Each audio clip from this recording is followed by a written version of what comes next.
Il est 19h, voici les titres de l'actualité régionale de ce jeudi. La pêche à la truite, une activité de plein air totalement compatible avec les restrictions sanitaires. On annonce un engouement inhabituel. Les fédérations s'y préparent déjà en procédant au repeuplement des cours d'eau. Reportage dans les Landes en fin de journal. C'est une reprise d'activité qui annonce l'arrivée prochaine des beaux jours, l'ouverture de la pêche à la truite. Elle aura lieu samedi un peu partout. On s'y prépare déjà avec en amont l'empoisonnement des cours d'eau, comme ce matin à Pugeot-le-Plan dans les Landes où se sont rendus Alexandre Perrin et Laurent Montiel. Depuis une semaine, l'opération mobilise pêcheurs amateurs et membres de la fédération de pêche. Munis d'épuisettes, ils lâchent des truites arc-en-ciel dans les rivières et ruisseaux landais, des poissons qui n'ont jamais connu la vie à l'état sauvage. Ils viennent de pisciculture du coin, là. C'est la fédération qui nous les fournit. Tous les ans, on fait une précommande. Et aux dates dites, on vient les mettre à l'eau.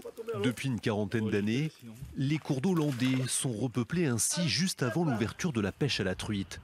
Durant longtemps, la qualité de l'eau et le lit sablonneux des ruisseaux et rivières rendaient difficile la reproduction des truites.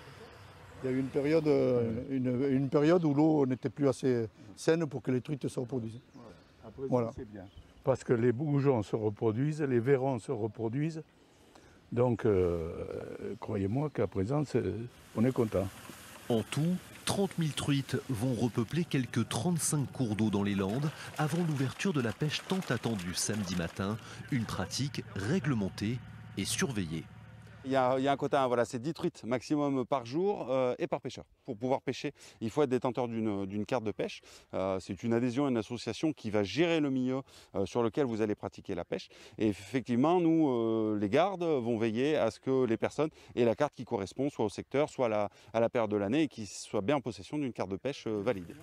Des règles à respecter pour profiter en toute sérénité d'une partie de pêche.